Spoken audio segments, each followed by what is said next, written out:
ನೋಡಿದ್ಯಾ, ನಮ್ಮ ಬದುಕು ಏನೋ ಆಗಬೇಕಿತ್ತು, ದೈವಾನುಗ್ರಹ ಎನ್ನುವ ಹಾಗೆ ಎಲ್ಲವೂ ಸುಖಾಂತ್ಯವಾಗಿತ್ತು.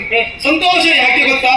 ಮನಸ್ಸಿನಲ್ಲಿ ಯಾವ ದ್ವೇಷವಿರಲಿ, ಯಾವ ದ್ವೇಷವೇ ಇರಲಿ, ಮನದಾಳದಲ್ಲಿ ದೈವವನ್ನು ಸದಾಕಾಲ ನಾವು ಪ್ರಾರ್ಥಿಸುತ್ತೇವೆ, ಆರಾಧಿಸುತ್ತೇವೆ, ಭಕ್ತಿಯಿಂದ ಪೂಜಿಸುತ್ತೇವೆ ಅಂತಾದ್ರೆ ಬರಬಹುದಂತಹ ಕಷ್ಟ ಕೋಟಲೆಗಳೆಲ್ಲವೂ ಸಹ ಮಂಜಿನಂತೆ ಕರಗಿ ಹೋಗುತ್ತವೆ ಎನ್ನುವುದಕ್ಕೆ ನನ್ನ ಬದುಕು ಸಾಕ್ಷಿ, ನಿನ್ನ ಬದುಕು ಸಾಕ್ಷಿ, ಆಮೇಲೆ ಮಾನಸರ ಬದುಕೆ ಸಾಕ್ಷಿಯಾಗಿ ಹೋಯ್ತಲ್ವೇ? ಸರಿ, ಹಾಗಾದ್ರೆ ನಾವೆಲ್ಲರೂ ಒಂದಾಗಿ ಪಂಜಾವಲಿ ದೈವವನ್ನು ಸ್ಮರಿಸಿಕೊಳ್ಳುತ್ತಾ ಯಾರು ತೆರೆಯಲ್ಲಿ ಪಂಜುರ್ಲಿಯ ಆರಾಧಕರಾಗ್ತಾರೋ ಅವರ ಬದುಕಿನ ಬರುತ್ತಾ ಎಲ್ಲಾ ಕಷ್ಟಗಳು ದೂರವಾಗಿ ಸುಖದ ಸೂರ್ಯೋದಯವಾಗುತ್ತದೆ ಎಂಬ ಸಂದೇಶವನ್ನು ಸಮಾಜಕ್ಕೆ ಸಾರುತ್ತಾ ಕತೆಗೆ ಮಂಗಲ